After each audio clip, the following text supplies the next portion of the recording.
some of these fans and those who have opposed it is, what is your idea of the right way? Because history has shown us through various protests in times that were far more volatile than this one, that even with the most obvious egregiouses that people... You see what she said?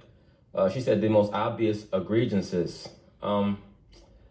First off, what you view to be an egregious, or pardon me, what you view to be egregious is not egregious to everybody. These people do not care about what you term to be police brutality. They don't like so-called black people, the majority of them. I don't know why it's, well, I shouldn't say I don't know why. I know why it's so important for you to get your message across to them, because you need to be validated by them. This is what I've been saying for the longest time. So if you're asking them what the right way to protest would be, you already know what they're going to say, in a way that doesn't disrespect the American flag or the national anthem. There's a reason why most Caucasian people, especially in middle America, have a flag flying out of their window. All right? Even here in New York, there's certain neighborhoods that you can go to that are mostly Caucasian. They tend to have flags flying out of their window. Most so-called black people do not. So let's be for real. As a so-called black person, when you decide to spark a protest that revolves around the flag or the national anthem, you know what the result is going to be. You know what the result is going to be.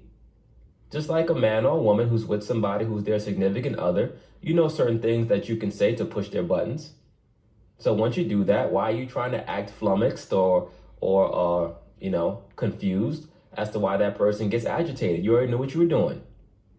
Okay? So let's not try to play that game of, oh, so why are you upset by this protest? The point of the protest was for you to get them upset and for you to get their attention. You know that.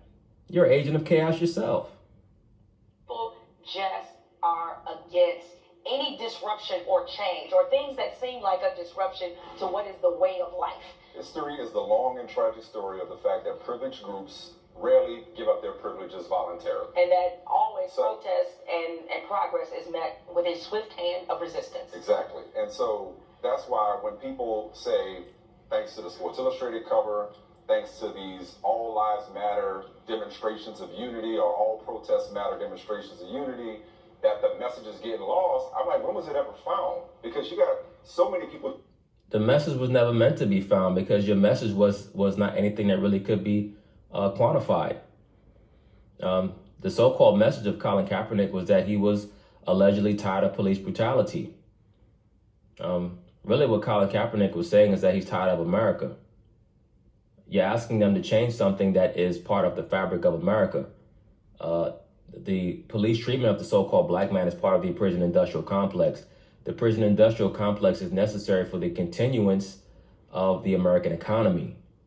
Once again, this is why our people are supposed to want their own. Their mindset should be on having their own land and their own government, etc. They don't want that. You want them to reform a system that is intrinsically linked to their success. So this is where the conundrum comes in, not for them, but for the liberal black. People just